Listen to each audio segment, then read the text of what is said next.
आणि म्हणून त्या ठिकाणी अशी गरज वाटली बघा. So there was a need develop काय करायचं असं device store the electrical energy. ठीक आहे. आणि म्हणून कॅपॅसिटर आला बेटा. ठीक आहे. Most common arrangement of this consist of set of conductor having opposite charge on that and separated dielectrical medium. Dielectrical material medium याच्या आधीच्या व्हिडिओमध्ये मी शिकवलो खूप जबरदस्त डायइलेक्ट्रिकल काय करतं आणि तो एनर्जी स्टोअर करू शकतो. अशा प्रकारचा कॅपॅसिटर आपल्याला शिकायचं. What is the capacitor. पहिल्यांदा कॅपॅसिटर काय असतो. काहीच नाही. 2 प्लेट घ्यायच्या बाबा मस्तपैकी. एका प्लेटवर पॉझिटिव्ह चार्ज घेतले आणि दुसऱ्यावर कसे घ्यायचे निगेटिव्ह चार्ज घ्यायचे. कळालं. याचा पॉझिटिव्ह चार्ज आहे आणि हा निगेटिव्ह चार्ज आहे. याचं V1 पोटेन्शियल आहे, याचं V2 पोटेन्शियल आहे.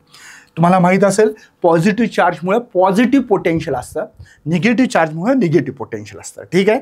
हे कळतं तुम्हाला. चला याच्यावरून डेफिनेशन तयार करू आणि समोर आपण चालल्या जाऊ. ठीक आहे. पहिल्यांदा तर याचा जो काही कॉन्सेप्ट आहे मी माझ्या भाषेत शिकवणार आहे. चला बरं आधी हे शिकून घेतो. बघा कॅपॅसिटर एक सिस्टीम आहे कन्सिस्टिंग 2 कंडक्टर. बघा 2 कंडक्टर हॅव्हिंग इक्वल. बघा इथं जेवढे 4 चार्ज आहेत तेवढेच अपोजिट 4 चार्ज आहे आणि opposite charge separated by insulator और डायइलेक्ट्रिकल मटेरियल मीडियम आपल्याला इथं टाकायचं. त्याला तुम्ही कॅपॅसिटर असं म्हणू शकता. कंडक्टर 1 बघा हा 1 कंडक्टर आहे, हा 2 कंडक्टर आहे, 2 घेतलेले आहे शोईंग फिगर. चार्ज पहिल्यावर चार्ज कोणता घेतला पॉझिटिव्ह, दुसऱ्यावर कोणता घेतला निगेटिव्ह. दिसतं बघा पोटेन्शियल डिफरन्स आहे. आता V1 पॉझिटिव्ह आहे, हा सर V2 निगेटिव्ह आहे म्हणून इथं लिहू शकता किंवा असं लिहू शकता V1 - V2. V1 प्लस का पॉझिटिव्ह चार्जमुळे पॉझिटिव्ह पोटेन्शियल, निगेटिव्ह चार्जमुळे निगेटिव्ह पोटेन्शियल. ठीक आहे. Electric field region. आता इलेक्ट्रिक फील्ड कशी असते पॉझिटिव्ह कडून निगेटिव्ह कडे, पॉझिटिव्ह कडून निगेटिव्ह कडे. बघा electric field region between the proportional to the. बघा आता मी इथं थोडेसे कॉन्सेप्ट शिकवणार आहे, इथं शिकवतो. ठीक आहे.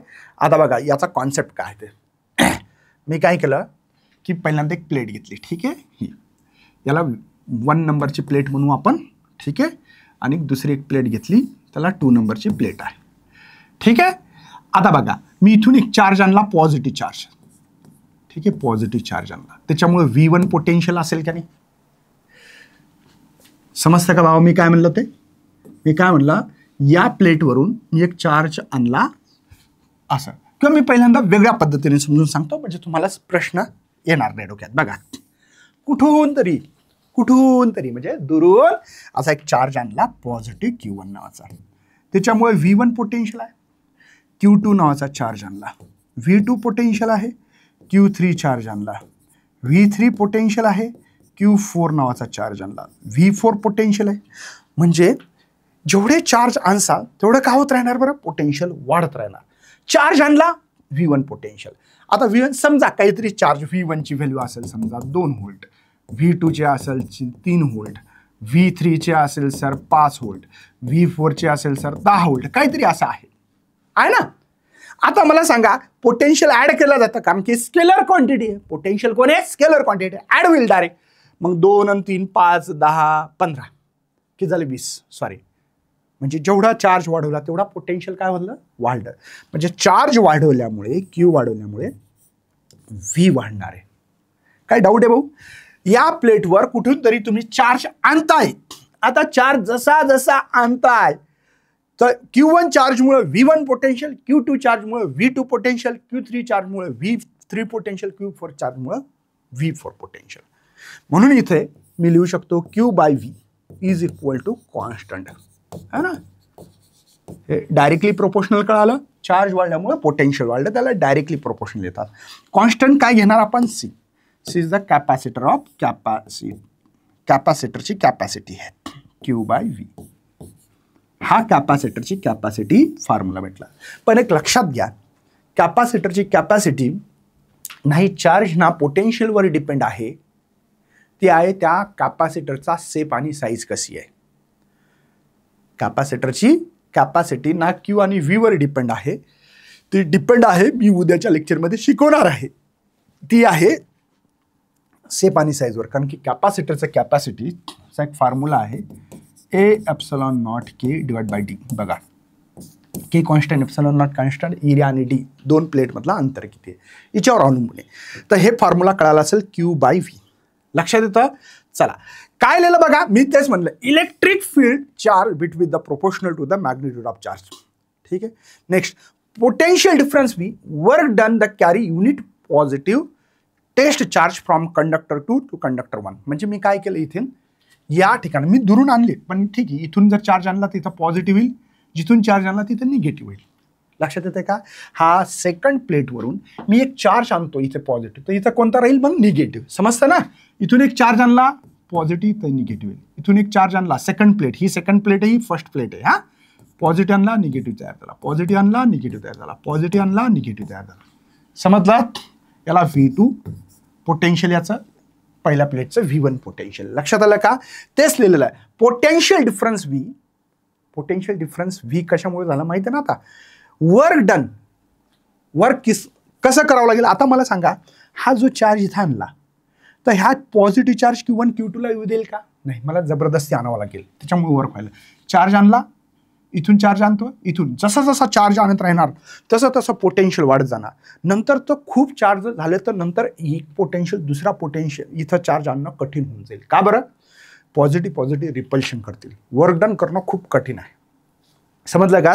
म्हणजे जेवढे चार्ज वाढणार तेवढा पोटेन्शियल वाढणार आणि तेवढंच माझं वर्क डन होणार. इथं तेच लिहिलं, potential difference V, work done to carry the unit positive test charge from conductor 2 to conductor 1 against the field. फील्डच्या अगेन्स्ट, कारण की पॉझिटिव्ह चार्ज इलेक्ट्रिक फील्डला बाहेर टाकते.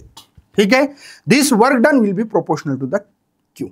आता बघू आपल्याला या ठिकाणी define the capacitor, SI unit सगळं काही सांगायचं आहे.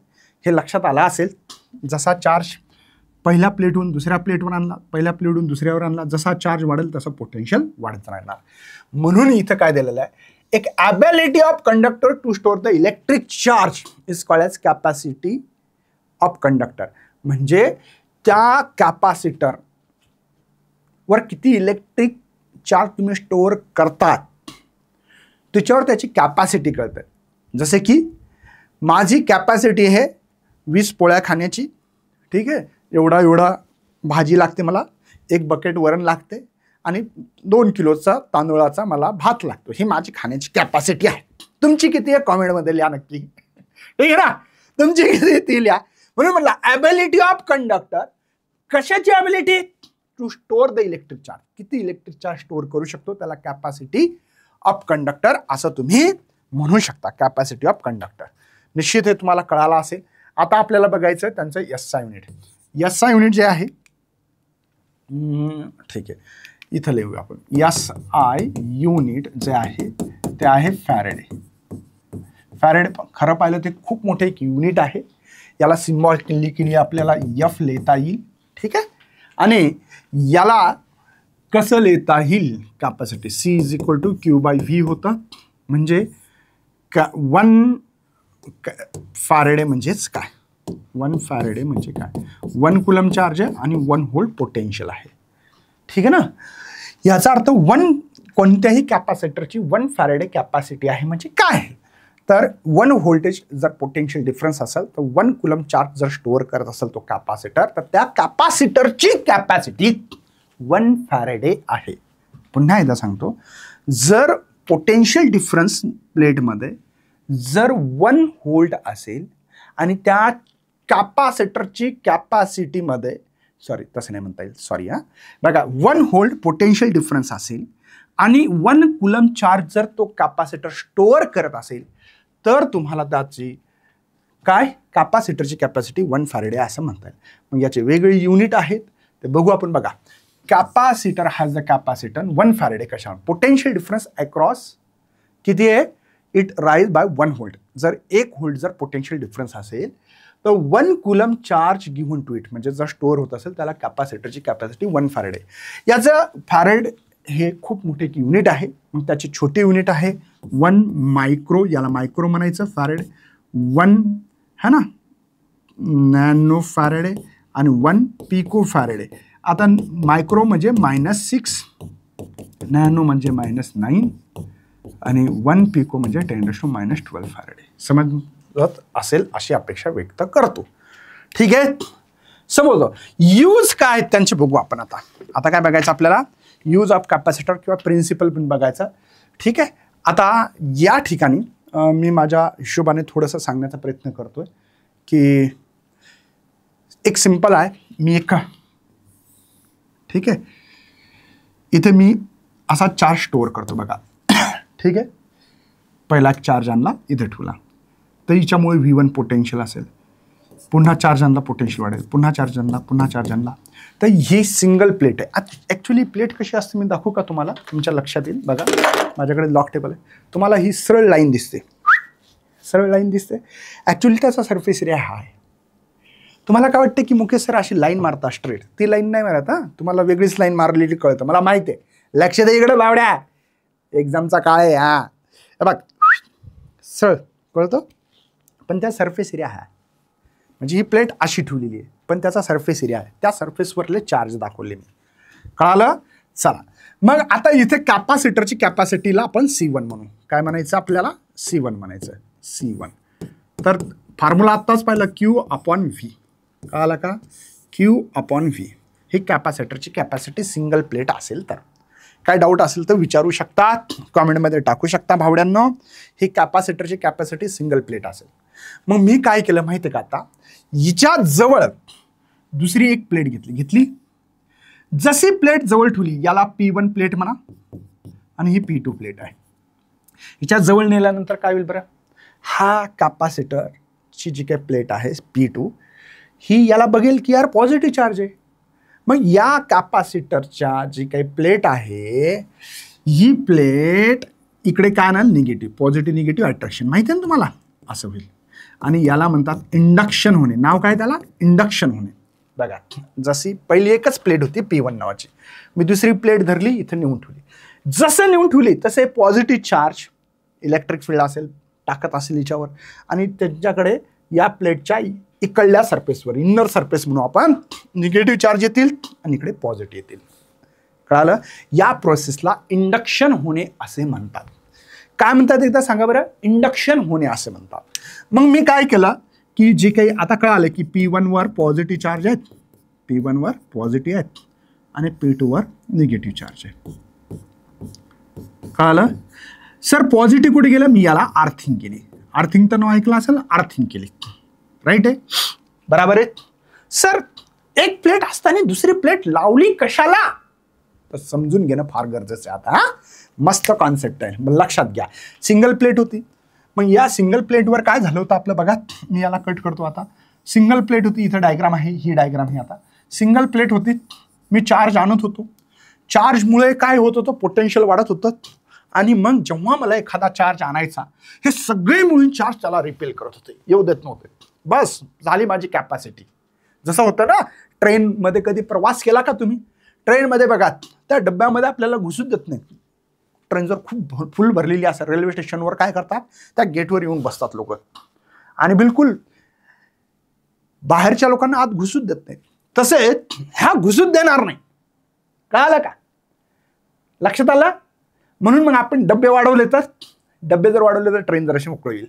आता तशा प्रकारचं आपण काय केलं, मग हे चार्ज आणला अपोज करायला. मग मी काय केलं, एक प्लेट ठेवली पॅरलल, इंडक्शन झालं, आणि इथे पॉझिटिव्ह, इथे निगेटिव्ह, इथे पॉझिटिव्ह, इथे निगेटिव्ह, इथे पॉझिटिव्ह, इथे निगेटिव्ह. ह्या पॉझिटिव्ह निगेटिव्ह काय होईल बरं? त्यांचं पोटेन्शियल कमी करेल. कारण की एक पॉझिटिव्ह चार्जमुळे पॉझिटिव्ह पोटेन्शियल आणि निगेटिव्ह चार्जमुळे निगेटिव्ह पोटेन्शियल. याचं पोटेन्शियल V मानला, पण याला V1 मानणार आहे. लक्षात येतं भावा? काय बोलतो ते कळतं. आता मला सांगा, यांचा पोटेन्शियलचा नेट पोटेन्शियल कसं लिहायचं सांगा बरं. V - V1. का बरं? V पोटेन्शियल आहे पॉझिटिव्ह चार्जमुळे आणि निगेटिव्ह चार्जमुळे V1 आहे, म्हणून V - V1. सर प्लस का नाही केला? कारण की पॉझिटिव्ह चार्जमुळे पॉझिटिव्ह पोटेन्शियल, निगेटिव्ह चार्जमुळे निगेटिव्ह पोटेन्शियल. आणि म्हणून आता जे काही सेकंड, हे सिंगल प्लेटसाठी हे पोटेन्शियल आहे. आता आपल्याला पॅरेलल प्लेटचं काढायचं, त्याचं कॅपॅसिटरची कॅपॅसिटी C2 असं मानू आपण. काय मानायचं? C2. समजलं? चार्ज Qच आहे, पोटेन्शियल बघा काय, V - V1. आता माझा प्रश्न आहे, काय कमी झालं रे? पोटेन्शियल कमी झालं. हे इन्व्हर्सली प्रोपोर्शनल आहे. पोटेन्शियल जर कमी झालं तर कॅपॅसिटरची कॅपॅसिटी वाढेल, वाढेल की नाही? म्हणून या ठिकाणी C2 हा ग्रेटर आहे C1 पेक्षा. म्हणजे पहिल्यांदा जे सिंगल प्लेट घेतली होती कॅपॅसिटरची अशी, तर त्या सिंगल प्लेटमध्ये आपल्याला काय आढळलं सर, जास्त चार्ज वाढला तर या ठिकाणी कॅपॅसिटरची कॅपॅसिटी कमी होऊन जाईल, पाहिजे तेवढा चार्ज स्टोअर करता येणार नाही. पण जर पॅरलल कॅपॅसिटर जर प्लेट ठेवली, पॅरलल प्लेट कॅपॅसिटर मध्ये कॅपॅसिटरची कॅपॅसिटी वाढवण्यासाठी आपण हा प्रयत्न केला. म्हणून बघा हा मायनस होतं, म्हणजे हा पोटेन्शियल कमी आहे, हे जास्त आहे. बघा ही व्ही पोटेन्शियल होतं पहिलं, आता व्ही मधून काही मायनस केलं, मी जर म्हणलं याचं 10 व्होल्ट आहे आणि याचं 10 मायनस काहीतरी, म्हणजे पोटेन्शियल कमी, तर कॅपॅसिटरची कॅपॅसिटी जास्त असणार आहेत. म्हणून C2 is greater than C1. मला वाटतं की खूप जबरदस्त समजून सांगण्याचा प्रयत्न करतोय मी भावा. हे सगळं जे काय आहे हे इथं लिहिलेलं आहे, तोच कॉन्सेप्ट आहे. ठीक आहे, चला आता वेगळे कॅपॅसिटर असतात आपल्या पुस्तकात, काही नाही आहे शिकवण्यासारखे, पण पॅरलल प्लेट कॅपॅसिटर हे आहेत. स्पेरिकल असा असतो आणि सिलेंड्रिकल असा कॅपॅसिटर असतो, हे दाखवायचं होतं. आता कॉम्बिनेशन बघायचं आपल्याला कॅपॅसिटरचं. तर कॉम्बिनेशन कशासाठी सर? जर एखाद्या सर्किटचा कॅपॅसिटरची कॅपॅसिटी वाढवायची असेल किंवा कमी करायची असेल तर काय करावं? मग सर्किट तोडायचं, शोल्डरिंग करत बसायचं नाही, तर त्या कॅपॅसिटरला कॅपॅसिटी असेल तर ती सिरीज किंवा पॅरलल जोडून आपण त्याची कॅपॅसिटरची कॅपॅसिटी वाढवू शकतो किंवा कमी करू शकतो. ठीक आहे, चला बघू कशी करू शकतो. पहिलाच आहे सिरीजवर कसा क्वेश्चन आला 23 मध्ये आलेला बघा. Obtain the expression for equivalent capacitor to capacitor C1 C2 connected in series, किंवा असा क्वेश्चन आलेला आहे ते बघू शकता. मी इथं 3 घेणार आहे, कधी कधी 2 विचारले तर 2च घ्यायचे, 3 विचारले तर 3, 4 म्हटलं तर 4च घ्यायचे. ठीक आहे, आता मी इथं पहिल्यांदा स्वतः सर्किट ड्रॉ करतोय आणि समजून सांगण्याचा प्रयत्न करतोय. ठीक आहे, स्वतः.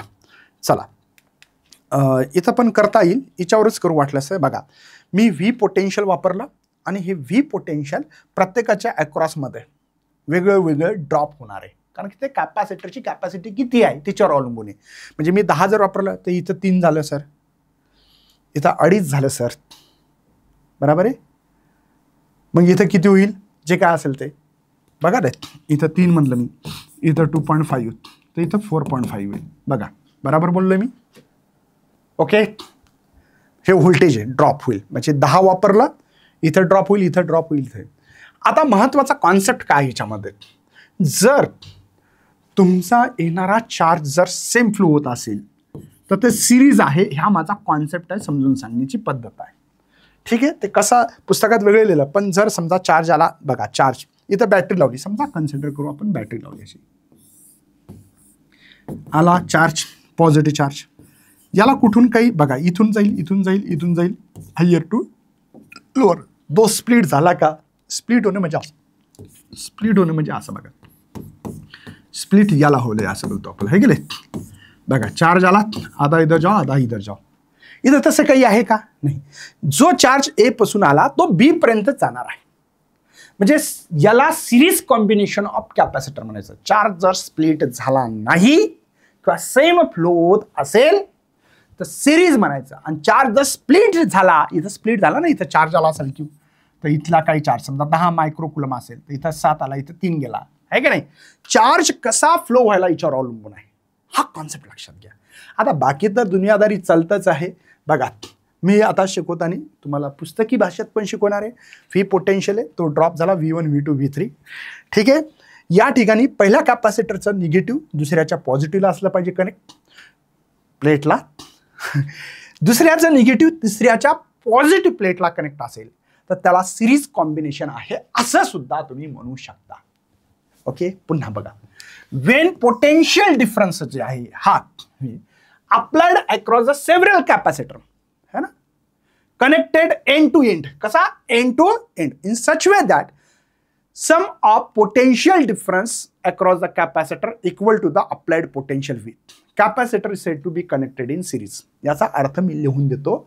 यांचं म्हणणं असं आहे, हा जो काय व्ही पोटेन्शियल आहे बघा, पोटेन्शियल डिफरन्स व्ही अप्लाइड करायला व्ही केला, सेव्हरल कॅपॅसिटर किती असू शकतात, 3 4 5 2 एंड टू एंड म्हणजे पहिल्याचा एंड दुसऱ्याच्या फर्स्टला म्हणजे पॉझिटिव्हला, दुसऱ्याचं पॉझिटिव्ह निगेटिव्ह तिसऱ्याच्या पॉझिटिव्हला, असं end to end in such way that sum करायची.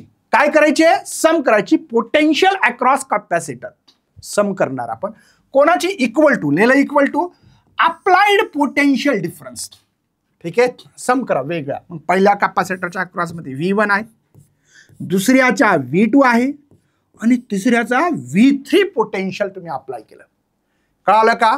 कॅपॅसिटर, त्याच कॅपॅसिटरला तुम्ही सिरीज कॅपॅसिटर असं म्हणू शकता. त्याला काय म्हणू शकता? सिरीज कॅपॅसिटर म्हणू शकता.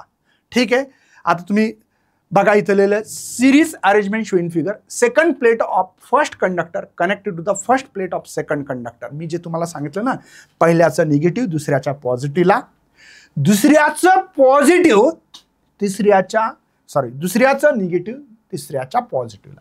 ठीक आहे, तर आता आपल्याला आणि सरळ कॉम्बिनेशन एक सांगितलं मी की जर प्रत्येक कॅपॅसिटरमधून जाणारा चार्ज हा जर सेम असेल तर सिरीज कॉम्बिनेशन आहे असं म्हणायचं.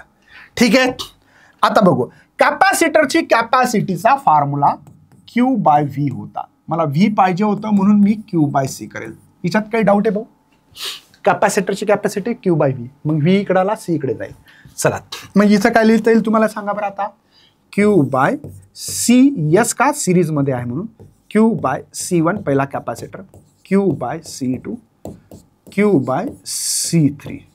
सर Q1, Q2, Q3 का नाही लिहिलं? कारण की प्रत्येक कॅपॅसिटरमधून जाणारा जो काही चार्ज आहे तो सेम आहे. इथून Q आहे, इथून जाणारा पण Q आहे, इथून जाणारा पण Qच आहे. कळालं? मग मी Q कॉमन काढलं ना. आता बघा Q राहिलं काय? 1/C1, 1/C2, 1/C3. ठीक आहे, चला म्हणून Q गेट बी कॅन्सल आणि या ठिकाणी 1/CS कॅपॅसिटरची 3 कॅपॅसिटर घेतले म्हणून 3, 2 घेतले असते तर 2 असे लिहिले असते. ठीक आहे, आता आपण 3 घेतले म्हणून असं. बरं nth कॅपॅसिटर असेल, जास्त असेल तर खूप, 1/C1, 1/C2 डॅश 1/CN. समजलं? ओके, हे सिरीज कॅपॅसिटरसाठी म्हणजे जर कॅपॅसिटर सिरीज लावला तर कॅपॅसिटीची कॅपॅसिटी कमी होत असते. रेसिप्रोकल, डिव्हायडेड म्हणजे कमी करणे, समजतं का? आणि ऍड करणं म्हणजे वाढवणे. सरळ भाषा आहे, सीधी बात, नो बकवास.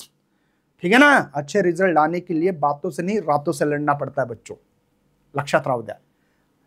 बघा 1/C1 plus 1/C2 plus 1/CN. समजलं? हे nth कॅपॅसिटर असेल. बरं सर आमच्याकडे 2च कॅपॅसिटर हे त्याचा इक्विव्हॅलेंट कॅपॅसिटर असं लिहू शकता तुम्ही. सिंगल जे 3 कॅपॅसिटर होते, हे जे काही 3 होते, मी इथं फक्त 3 कॅपॅसिटरचा सिम्बॉल काढत बसतो ते. ठीक आहे, ह्या हायर लोअर या दोन्ही प्लेट सेम असेल तर कॅपॅसिटर आणि कमी जास्त असेल तर बॅटरी. हा C1 आहे, C2 आहे, C3 आहे. इथे V1 आहे, V2 आहे, V3 आहे. ठीक आहे, चला आता आपल्याला करायचं काय? ह्या इक्विव्हॅलेंट त्याचा कॅपॅसिटर असं लिहू शकतो आपण. जर 2च कॅपॅसिटर जर असले तर आपल्याकडे असा फॉर्म्युला आला असता बघा, 1/C1, 1/C2. राईट आहे. 2च कॅपॅसिटर जर असले तर कसा लिहिला असता? असं. पण 2च कॅपॅसिटर जर असतील तर एक सोपा फॉर्म्युला लिहून देतोय. तुम्ही याला जर क्रॉस मल्टिप्लिकेशन केलं तर हेच येणार आहे बघा. Product of 2 capacitor divided by sum of 2 capacitor. 2च कॅपॅसिटर जर सिरीज असतील तर बघा हे करू येते का? बघा करून दाखवू काय? 1/CS बघा, C2 cross multiplication plus C1 आणि यांचं मल्टिप्लिकेशन C1 C2. लक्षात येतं बघा, क्रॉस मल्टी C2. ठीक आहे, मग याला जर इन्व्हर्स केलं तर हे वरी जाईल C1 C2. याला असं लिहू का sir? Systematic C1 plus C2. क्या फर्क पड़ रहा? समझता ना? पड़ रहा है क्या कोई फर्क भाई? समझ में आ रहा है? अरे समझता का बाबा? सिंपल आहे ना. ओके, CS कॅपॅसिटरची कॅपॅसिटी. ठीक आहे, ओके, हे कळालं. पण जर आयडेंटिकल कॅपॅसिटर असतील तर सर आयडेंटिकल काय भानगडे? सेम म्हणजे याची कॅपॅसिटरची कॅपॅसिटी 2 किंवा 3 आहे, याची 3 आहे, याची 3 आहे, सगळे एक सारखे असतील तर कॅपॅसिटरची कॅपॅसिटी काढण्याचा फॉर्म्युला C/N. N म्हणजे नंबर्स ऑफ कॅपॅसिटर किती सिरीजमध्ये आहे. हे 2 साठी, 2 कॅपॅसिटरसाठी, 2 कॅपॅसिटरसाठी आहे, हाई आयडेंटिकलसाठी आहे, आयडेंटिकल कॅपॅसिटरसाठी सारखे कॅपॅसिटर असतील. ठीक आहे, हा फरक आहे. चला आता पॅरलल बघू. बघा सिरीजमध्ये कॅपॅसिटरची कॅपॅसिटी कमी करायची असेल तर वापरायचा, आणि पॅरलल कॅपॅसिटरची कॅपॅसिटी वाढवायची असेल तर. आता मला सांगा व्ही पोटेन्शियल आहे इथे, चार्ज आला इथून क्यू नावाचा, हा चार्ज समजा 10 मायक्रोकुलम आहे, तर इथून Q1 काही चार्ज गेला असेल, काही चार्ज Q2 इथून गेला असेल, काही चार्ज इथून Q3 गेला असेल. म्हणजे चार्ज का डिस्ट्रीब्यूट झाला, स्प्लिट झाला, वाटणी केली चार्जची. भाऊ 3 भाऊ आहेत, सारखी वाटणी केली, किंवा डिफरन्स पण होऊ शकते, सांगता येत नाही भाऊ. लाडकं पोरगा असलं तर जास्त भेटतं. ठीक आहे ना, आपले मायबापाच्या लाडके आहेत का नाही कॉमेंटमध्ये नक्की लिहा, समजलं का? ठीक आहे, हे कॅपॅसिटर बघा, लक्षात येतात. कॅपॅसिटर सिरीजमध्ये कसे कळाले, तर सर सेम चार्ज फ्लो झाला होता म्हणून. पॅरलल कसे कळाले, चार्ज स्प्लिट झाला म्हणून. पण पोटेन्शियल सेम असते बघा. इथं आपण हायर पोटेन्शियल, इथं लोअर पोटेन्शियल आहोत. ठीक आहे, हा 5 व्होल्ट आहे मानू आपण प्लस, आणि हा 0 व्होल्ट आहे. म्हणजे इथं 0 व्होल्ट आहे आणि इथं 5 व्होल्ट आहे. बघा पहिला कॅपॅसिटरचा C1 पॉझिटिव्ह प्लेट 5 व्होल्ट लावलेली बघा, निगेटिव्ह प्लेट 0 व्होल्टला, ही निगेटिव्ह प्लेट आहे. C2 कॅपॅसिटर बघा, पॉझिटिव्ह प्लेट ही 5 व्होल्टला लावली, निगेटिव्ह प्लेट ही 0 व्होल्टला लावली. तिसरा कॅपॅसिटर बघा C3, याची पॉझिटिव्ह प्लेट 5 व्होल्टला, निगेटिव्ह प्लेट 0 व्होल्टला. म्हणजे potential difference across is capacitor same असतात. ऐकलं का बाबा? किंवा पॉझिटिव्ह प्लेट एका ठिकाणी, निगेटिव्ह प्लेट एका ठिकाणी जर कनेक्ट केल्या तरी पण तुम्ही त्याला पॅरलल म्हणून समजू शकता. बघा मी किती कॉन्सेप्ट सांगितले तुम्हाला. पोटेन्शियल सेम असेल तर positive plate connected, negative plate connect आहेत एका ठिकाणी, म्हणजेच पॅरलल. म्हणजे ओळखण्यासाठी हे दोन्ही कॉन्सेप्ट सारखेच येतं, पण ओळखण्यासाठी. किंवा चार्ज डिस्ट्रीब्यूट झाला तर ते पॅरलल आहेत. कोण डिस्ट्रीब्यूट आहेत त्याला ऍड करत असतात. करू मग. Q1 Q2 बघा चार्ज स्प्लिट झाला होता. जो कोणीही डिवाइड होतो, वाटला जातो, पोटेन्शियल पहिल्यांदा V1 V2 V3 होता, आता Q1 Q2 Q3 म्हणून लिहिलं. पण कॅपॅसिटरची कॅपॅसिटी काय भाऊ, Q/V.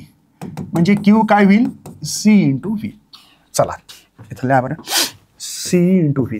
पॅरलल म्हणून P लिहितो, C1V, C2V, C3V. Sir V1 V2 V3 का नाही? कारण की प्रत्येक कॅपॅसिटरच्या अक्रॉसमध्ये असणारं पोटेन्शियल हे सेम आहे. लक्षात राहू द्या. मला वाटतं V कॉमन निघालं आपलं, तर CP/V, इथे V ब्रॅकेटमध्ये लिहितो C1 C2 C3. ठीक आहे, या ठिकाणी V गेट B कॅन्सल आहे, इथं CP.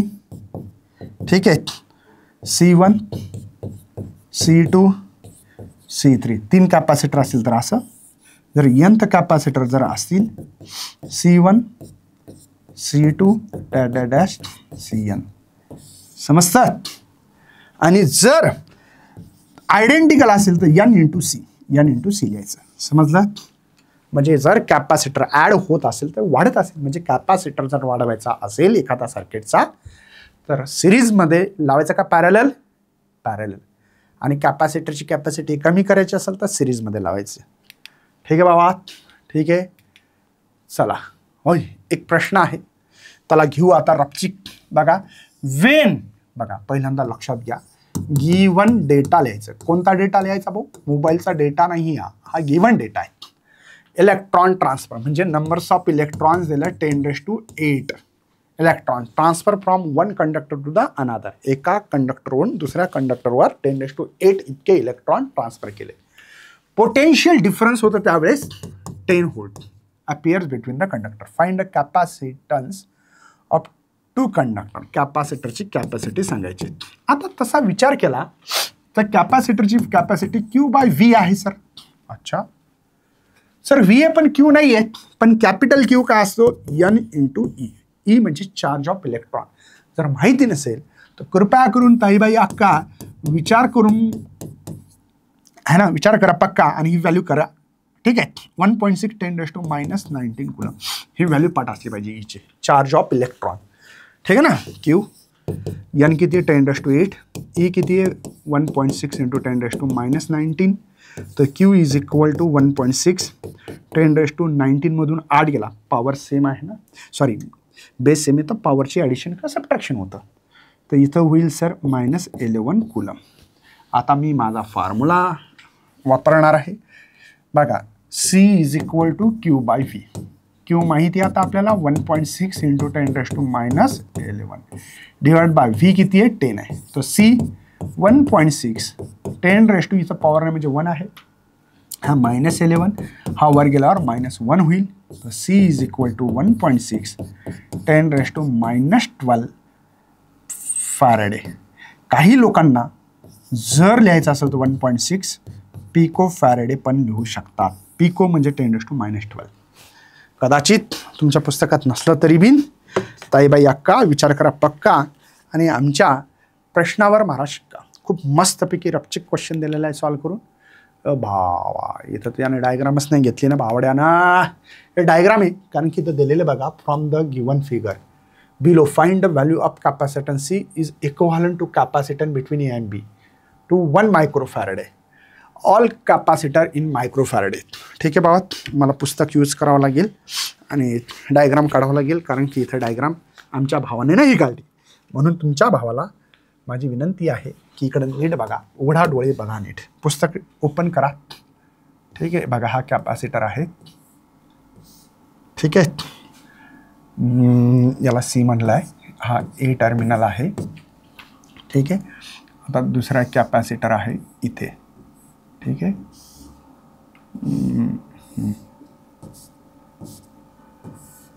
ठीक आहे, C4 आहे इथे. ठीक आहे, इथे एक कॅपॅसिटर आणि एक दुसरा असा कॅपॅसिटर. ठीक आहे, बस 5 झाले का. हां, हा B.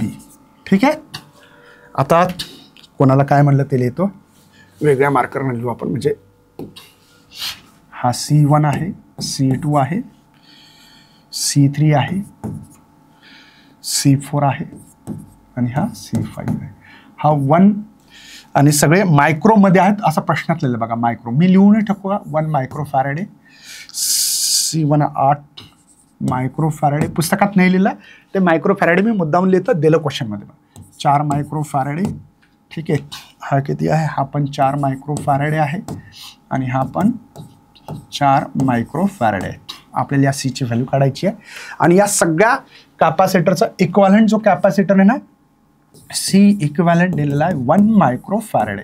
हे कुठे दिलं तर इथे दिलं. आता मी इथं याला सॉल्व करत आहे, नीट लक्षात द्या भाऊ. कसं जायचं हे बघा, इथं यायचं इकडनं.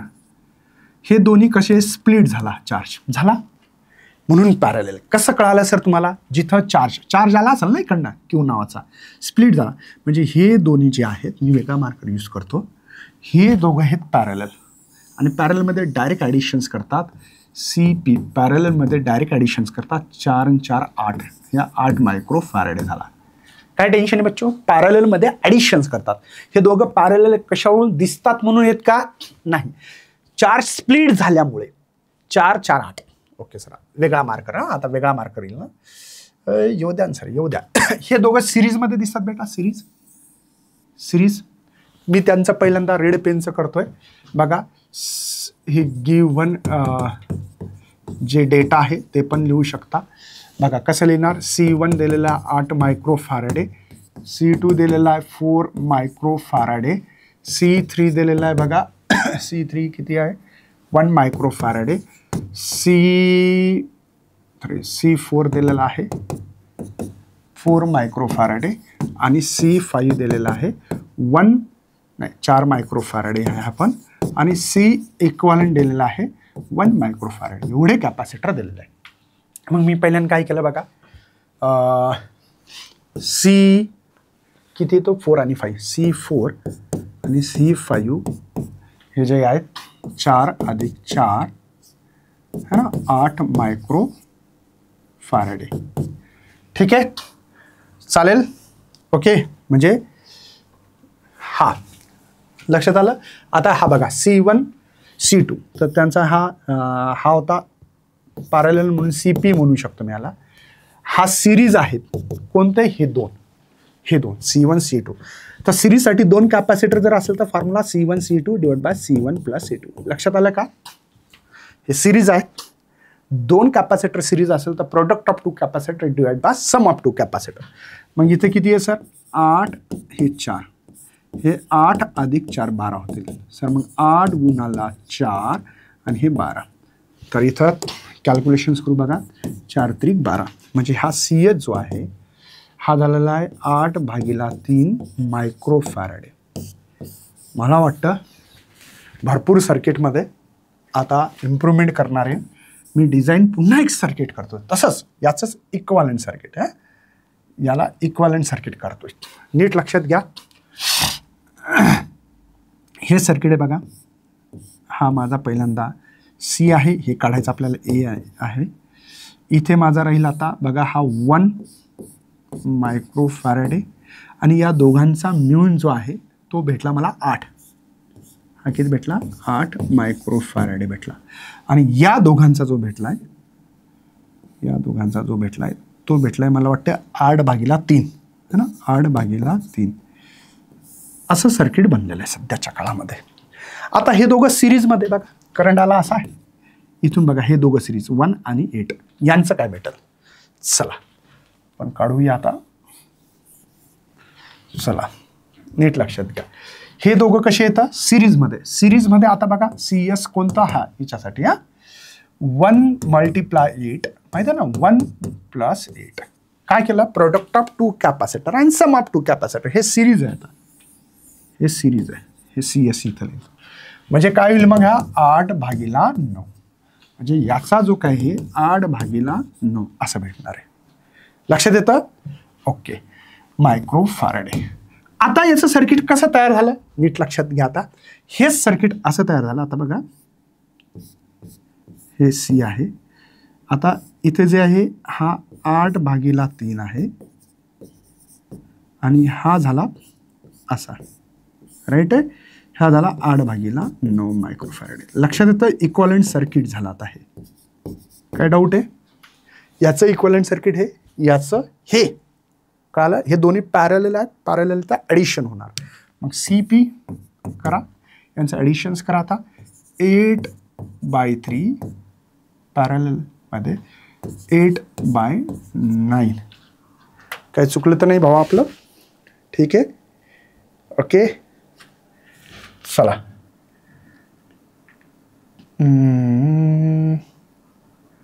पॅरललमध्ये डायरेक्ट ॲडिशन्स होणार होती आपली.